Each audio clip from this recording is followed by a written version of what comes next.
Assalamualaikum warahmatullahi wabarakatuh. Salam para pencari keadilan. Kembali lagi bersama saya M. Fajri dalam program BLF Menjawab.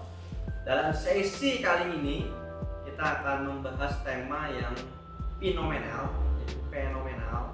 Fenomenal di sini adalah posisinya tema yang ditunggu-tunggu oleh kaum milenial dan juga para pemuda dan pemudi seperti itu.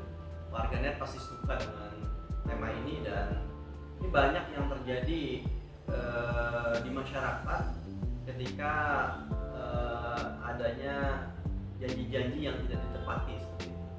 Temanya adalah tertipu rayuan pacar, DPHP bisakah dituntut? Jadi PHP itu adalah yang namanya pemberi harapan palsu, apakah bisa dituntut seperti itu? Jadi macam-macam lah kasus yang ada di masyarakat. Hadirin para pencari keadilan, PHP muncul, tertipu rayuan pacar muncul, ini karena berawal dari hubungan pacaran antara laki-laki dan perempuan yang memang secara mendasar bahwa tidak ada menimbulkan akibat hukum apa-apa yang namanya berpacaran. Pacaran bukan merupakan hubungan hukum seperti halnya suatu ikatan suami istri yang tunduk pada Undang-Undang Perkawinan, Undang-Undang Nomor 1 tahun 1974. Tapi setidaknya bahwa posisi dalam hal berpacaran juga ada hak dan kewajiban dalam hal kebatinan biasanya yang terjadi. Tapi dalam hal posisi hak dan kewajiban yang sifatnya memang benar-benar ada, diikatkan dalam hal suatu ikatan, tidak ada, hanya janji-janji lisan saja. Maka kebanyakan orang memang akan sulit untuk menuntut ketika tidak ada gambaran yang sifatnya secara tertulis. Namun dalam konteks yang biasanya menjadi sebuah kasus adalah seseorang di PHP, janjinya bermacam-macam, yang diantaranya adalah janji untuk menikahi tapi tak kunjung dinikahi sampai kapanpun. Janji untuk dinikahi ketika sudah bekerja, ketika sudah mapan, tapi ternyata menjelang ujungnya yang bersangkutan tidak menikah dengan orang tersebut. Hasil muncul yang namanya kekecewaan, sakit hati seperti itu. Bahkan ada juga yang sampai dengan sudah menjelang lamaran, hantaran bahasanya, tapi ternyata dari salah satu pihak meminta mahar yang mahal dan luar biasa mahal gitu. Sehingga tidak muncul kesepakatan, tapi ada hal tertentu juga dalam hal baik itu yang laki-laki dan perempuannya sudah terjanji dan ada hubungan kebatinan yang sifatnya mohon maaf sudah terjadi hubungan badan misalnya, sudah ada terjadi kesusilaan misalnya dalam hal itu. Hasil ya muncul konteks hubungan hukumnya yang sifatnya harus dipertanggungjawabkan. Memang dalam prakteknya janji kawin itu yang namanya tidak ditepati memang bagi sebagian orang mungkin ini biasa saja, tapi bukan arti yang sifatnya disepelekan, karena sudah ada beberapa putusan kalau kita lihat jurisprudensi bahkan di Mahkamah Agung itu yang bisa menjadi acuan kita, patokan kita untuk menuntut. Ini bukan memana-manasi warganet atau para pencari keadilan, tapi setidaknya memang ada dasar ketika sudah keterlaluan, upaya hukum itu ada bagi orang yang merasa dirugikan. Hadirin para pencari keadilan, posisi dalam hubungan pacaran memang secara mendasar tidak ada ikatannya, tapi ketika sudah ada muncul janji-janji yang dirugikan bagi salah satu pihak dalam berpacaran tersebut, maka ini sudah menjadi suatu dasar.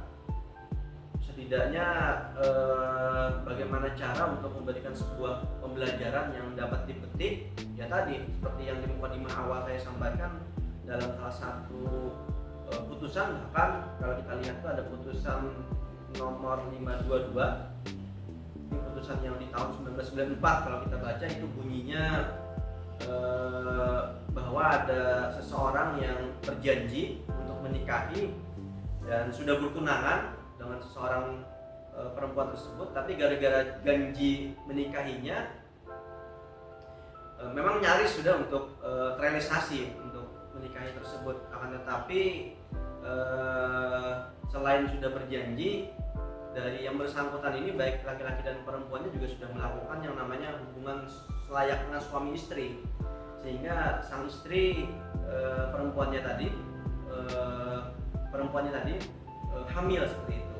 Nah, kehamilan tersebut memang tidak diharapkan dari kedua belah pihak, baik itu laki-laki dan perempuan, tapi ya tadi yang namanya sudah kebablasan, sehingga khususnya yang dirugikan biasanya adalah perempuan. Lalu muncul masalah yang perempuan ini memaksa untuk calon pasangannya tadi menikahinya, yang laki-laki memaksa kepada calon pasangan yang perempuannya tadi untuk menggugurkan kandungannya. Jadi upaya paksa yang sifatnya dibarengi dengan berbagai macam konteks tadi, akhirnya itu menjadi sebuah masalah hukum yang baru sebetulnya, tidak hanya ke arah perdata tapi juga bisa dibawa ke ranah pidana. Nah, ini muncul bahwa Mahkamah Agung akhirnya menghukum si pria dengan pidana menyerang kehormatan susila atau pencurian dengan kekerasan dan penganiayaan, bahkan yang mengakibatkan luka berat, karena pada saat dibujuk untuk menggugurkan kandungan tadi, yang perempuannya dipukuli dan dianiaya. Akhirnya muncul putusan itu. Yang selanjutnya juga dalam perkara lain juga Mahkamah Agung ada juga yang secara tegas menyatakan bahwa yang namanya tidak menepati janji perkawinan atau pernikahan, untuk melangsungkan pernikahan dikategorikan sebagai perbuatan melawan hukum. Namun memang perlu dikuatkan dengan beberapa pembuktian yang memang harus dimunculkan, di mana kerugiannya bagi yang bersangkutan seperti itu. Karena kalau kita lihat dalam ketentuan janji menikahi, memang ada dasarnya dalam KUH Perdata. Jadi di pasal 58 itu yang pertama adalah janji menikah itu menimbulkan hak untuk menuntut di muka hakim untuk dilangsungkan perkawinan. Juga tidak menimbulkan hak untuk menuntut pergantian biaya, kerugian dan bunga akibat tidak dipenuhinya janji itu semua persetujuan ganti rugi dalam hal lain yang sifatnya batal.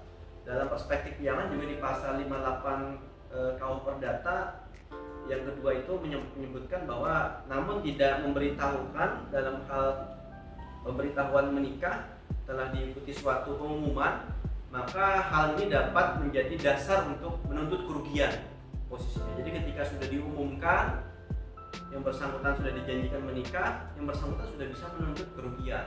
Di ketentuan yang ketiga memang ada posisinya yang namanya masa daluarsa. Kalau dalam pasal 58 itu 18 bulan kalau tidak salah terhitung sejak pengumuman rencana perkawinan itu. Ini menjadi sebuah dasar ketika janji menikahi tapi ternyata sudah membuat undangan, disiarkan secara umum, teman-teman sudah mengetahui dan itu bisa dibuktikan, maka yang bersangkutan sudah bisa menuntut.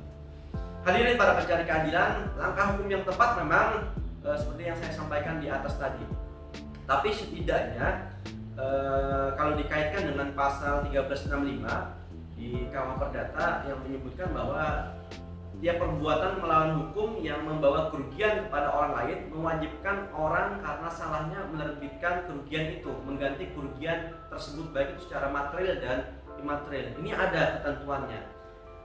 Sehingga kalau kita ingin menggugat mantan pacar atau mantan kekasih ya yang melakukan perbuatan melawan hukum, setidaknya ya kita harus mengumpulkan terlebih dahulu bukti-bukti yang kuat seperti itu. Kalau kita mengacu dari putusan Mahkamah Agung, baik itu yang memidanakan, baik itu yang secara perdataan mengganti rugi karena itu adalah perbuatan melawan hukum, memang itu sudah menjadi sebuah dasar. Tapi setidaknya perbuatan melawan hukum yang karena tak menepati janji untuk menikahi dalam sebuah kasus yang sifatnya beragam seperti itu disesuaikan konteksnya juga, ya setidaknya memang dikuatkan terlebih dahulu berkaitan dengan pembuktiannya, karena kita bisa menuntut kepada yang bersangkutan dan keluarga besarnya seperti itu.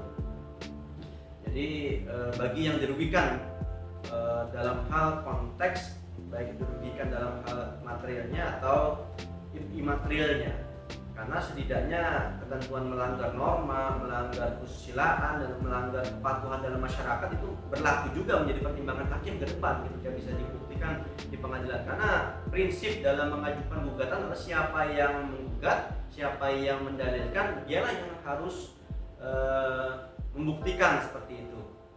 Jadi itu yang gambaran secara umum bahwa bagi rekan-rekan para pencari keadilan ketika di PHP, ketika dijanjikan untuk menikah tapi ternyata tidak kunjung untuk dinikahi, kalau sebatas itu saja memang agak sulit dibuktikan, tapi harus muncul yang namanya kerugian yang lainnya ketika sudah terpublikasi, tersiarkan, diumumkan bahwa akan dinikahi, undangannya sudah dibuat dan sebagainya, tapi ternyata ada hal tertentu yang sifatnya dibatalkan sepihak oleh salah satu calon. Nah itu bisa dibuktikan nanti bahwa dalam hal pembuktiannya setidaknya bisa diuji ke pengadilan seperti itu. Demikian rekan-rekan para pencari keadilan berkaitan dengan penyampaian dari kami untuk menjawab pertanyaan dari warganet. Semoga bermanfaat.